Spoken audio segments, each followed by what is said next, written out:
Hello guys, हमने एक novel start किया था दी हाउसमेड सीक्रेट, जो कि लिखा फरीदा मैकफाडन ने, और आज हम स्टार्ट करने जा रहे हैं इसका चैप्टर 11। लेकिन वीडियो शुरू करने से पहले मेरी एक रिक्वेस्ट है कि अगर आपको हमारी वीडियोस पसंद आई तो kindly like, share and subscribe करना ना भूलिए।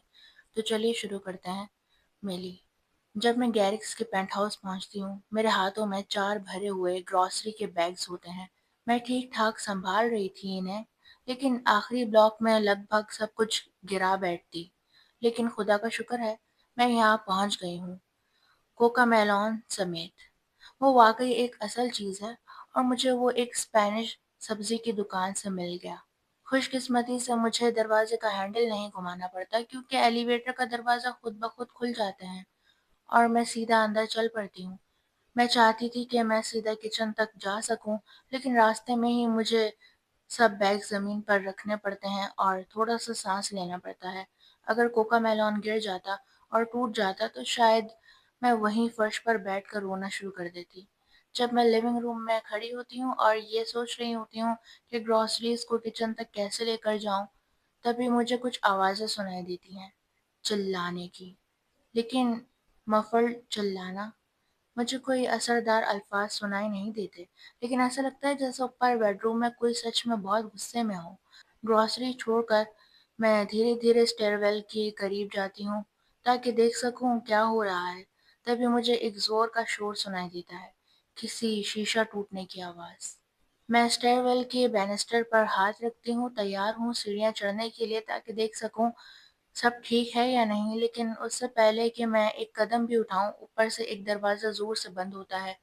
फिर सीढ़ियों पर कदमों की आवाज़ आती है और मैं एकदम पीछे हट जाती हूँ। मिली। डॉगलास सीढ़ियों के नीचे रुक जाता है। उसने ड्रेस शर्ट पहनी होती है और उसका चेहरा गुलाबी पड़ गया होता है, जैसे उसकी टाई ज़्यादा टाइट हो। हालांकि वो गर्दन से ढीली होती है। उसके हाथ में एक गिफ्ट बैग होता है। तुम यहाँ क्या कर रही हो?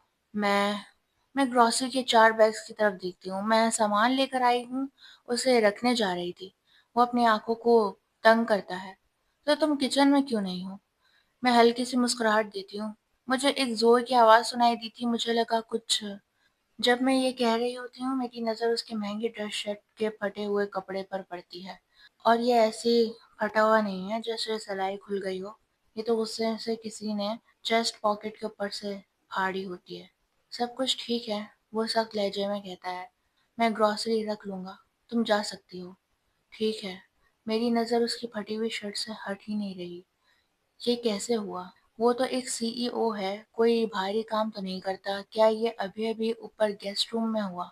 और वो अपना दायाँ हाथ आगे बढ़ाता है, जिसमें एक छोटा गिफ्ट बैग होता है। मुझे ये वापस करना है। वेंडी ने नहीं ली। मैं छोटी सी गुलाबी गिफ्ट बैग को ले लेती हूँ।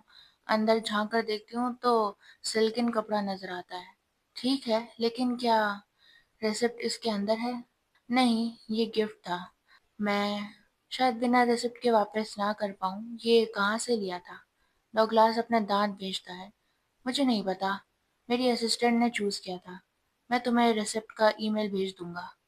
अगर आपके असिस्टेंट ने लिया था तो क्या उसके लिए वापस करना ज़्यादा आसान नहीं होगा?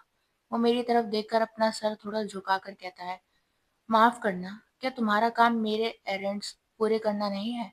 मैं झटके से पीछे हटती हूँ। ये पहली बार है जब डॉगलास ने मुझसे इस टोन में बात की हो।